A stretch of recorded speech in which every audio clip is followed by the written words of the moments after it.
In this video we're going to look at a different kind of label file, and this is a label file for points rather than for intervals. So we're going to use the same file as we used before, that's the DAG file. So first of all, highlight the sound file and then go to Annotate and then Text Grid. And then here's what we did last time, so we did word plus or minus voice. This time I'm going to do word and then we'll just call it pitch. And now where it says which of these are point tiers, we're going to treat pitch as the point tier. Right, so what I need to do now is to highlight the sound file and the text grid file together, and then I need to view and edit together.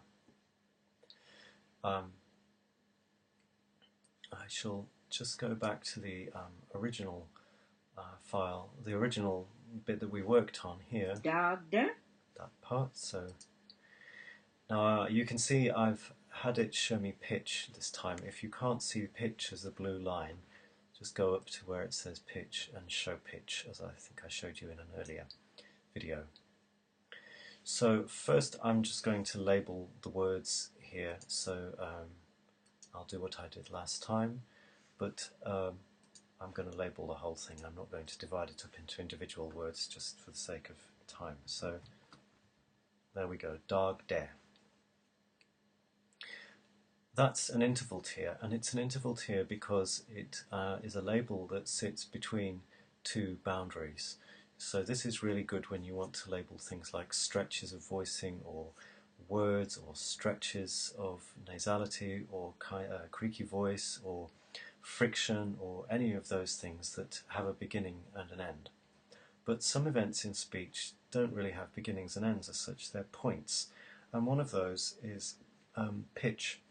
So typically when we're looking at pitch we're interested in things like where the peaks are, and a peak is a point, it's not an interval, it's a point. So this is what the pitch label is going to do. This is a point tier. So I'm going to click where it says pitch. You can see that's turned red, and now I can see just visually that the peak of the pitch is somewhere here at the end, and that sounds about right, I think. Yeah, the pitch is high at the end.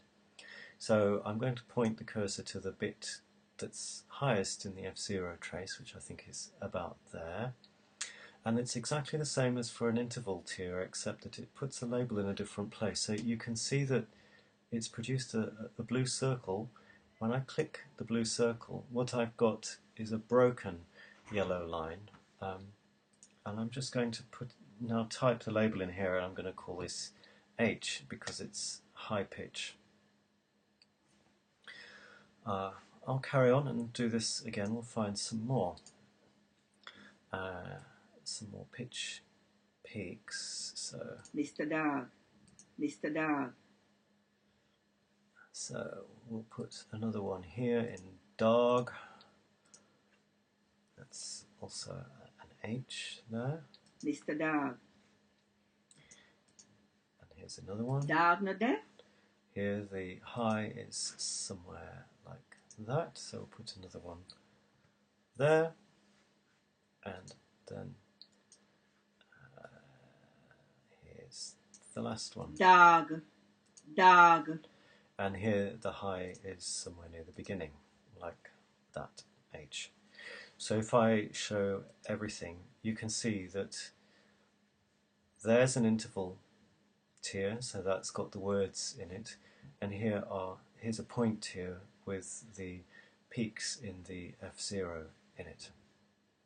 So it's good to use these point tiers for things that are punctual, like peaks or troughs in intonation contours.